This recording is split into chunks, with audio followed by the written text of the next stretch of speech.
So far this season, you could definitely say the New York Rangers have had quite a few different players who maybe haven't quite performed up to the expectations of many. And instead of looking at those players today and the ones that haven't performed up to the expectations and the negatives, we're going to take a look at some of the positives here with this team and some of the players who I think have maybe performed above the expectations of many and have actually been quite good in their specific role. And obviously, this season has been disappointing overall, but there still are some players who I think deserve maybe a little more praise and who actually have performed quite well and have done their role quite well. So that's what we're going to take a look at in today's video.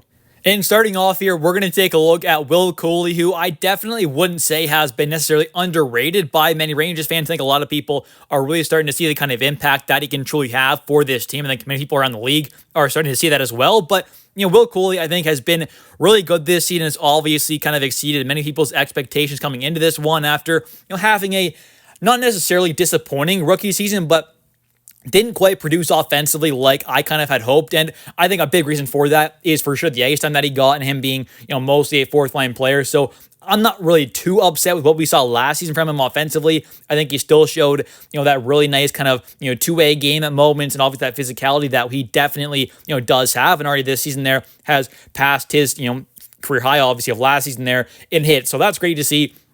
He's still bringing that physicality and has actually been able to step up offensively quite a bit, which I think is great to see. And has obviously been given a bit higher of a role compared to last season where he was, like I said, mostly on that fourth line there. This season, he started to get a lot more time in that top nine, which is really great to see because this is a player who I think has true, top six potential. And when you have an offensive guy like this who, can produce at maybe a 50, 60 point kind of mark, while also bringing that physicality and that solid two-way game, I think that's definitely a player that this team really needs to kind of work on, kind of locking up long-term potentially at some point. Now, he is an RFA in this upcoming offseason, so we'll see what happens there with his contract. But with him just being 23 years old, him being 6'3", big winger out there, very tough, physical, can battle in the corners there, just turned 23 in February as well. I think this is a guy who, could really have a pretty high ceiling there. And like I said, I really do think can be a really good top six forward for years and years to come. He could also be a guy who helps out on the power play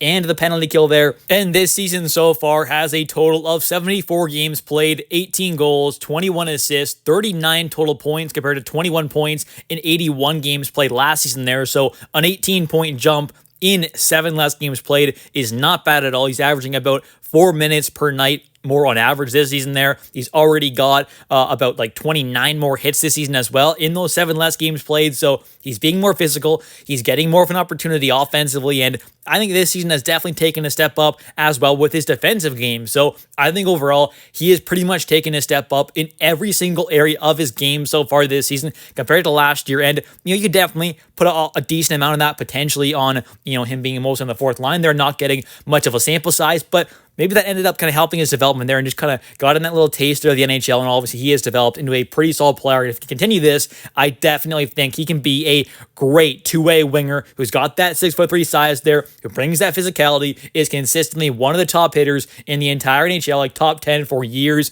and years to come, if not top 5 even. So this is a great forward to keep long-term. With him only being 23 years old, this guy definitely has quite the highest ceiling, in my opinion. And next up here, we have Jonny Brodzinski, who I definitely would say has exceeded my expectations for him. I think he's been quite phenomenal this season for the role that he kind of plays. And, it's not a top 6 kind of role there. So obviously the numbers aren't going to be anything too crazy. But for a bottom 6 forward, a guy who's, mostly playing, third or fourth line minutes, I think he's done a really great job this season in that kind of a role. And especially when you take a look at what he's going to be making for next season there, it just being $787.5 thousand, so less than $800K next season, to be a very good bottom 6 forward. I think that is great depth for this team.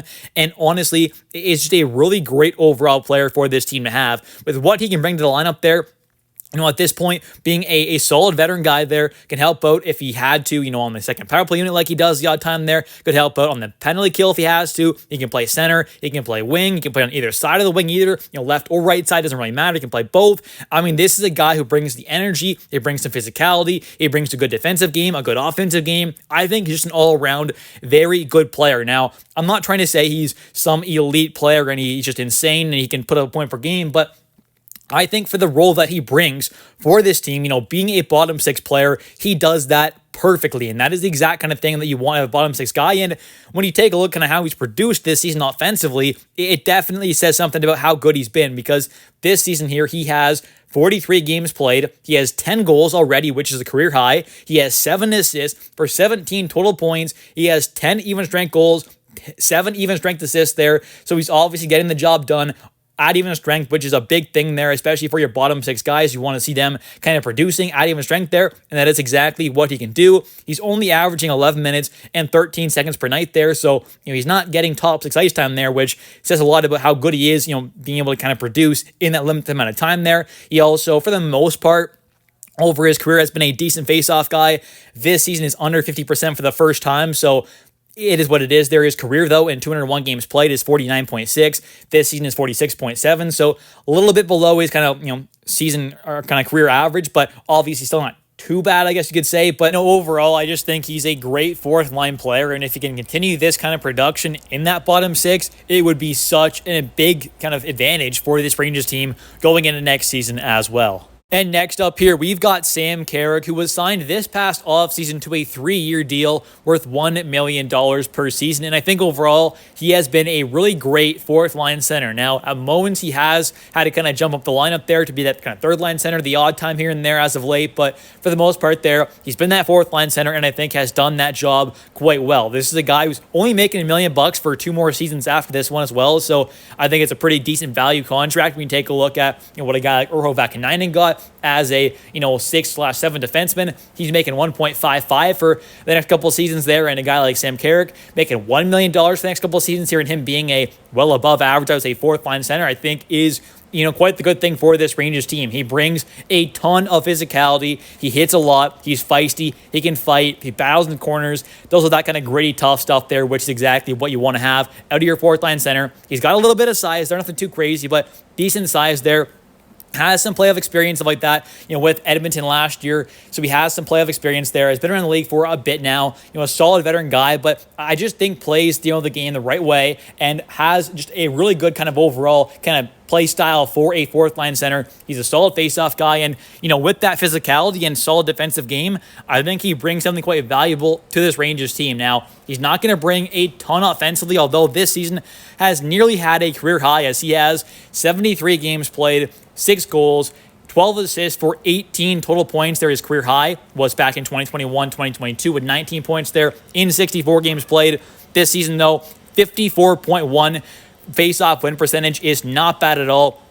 He's only averaging 11 minutes and 48 seconds per night, which, makes sense for a fourth line center, for a guy who mostly plays fourth line center. He's also got 41 block shots in those 73 games played and 129 hits. So he hits a lot. He can block shots. He can fight. He can scrap, play a solid two-way game, win faceoffs, produce a bit offensively, and can also be a pretty solid penalty killer as well. But anyways, thank you all so much for watching today's video. If you have enjoyed it, definitely don't forget to click that like and subscribe button for daily New York Rangers content, as I do post every single day. Also, I did want to mention that I still am without power, so I'm once again, not recording this video in my normal spot. So again, if I do sound a little off or the quality is not as good, that could definitely be why. But anyways, hope you enjoyed this video. If you have, though, like I said, hit that like and subscribe button for daily content, as well as don't forget to comment down below your thoughts on today's video. Thanks for watching. I'll catch you next one, and let's go Rangers.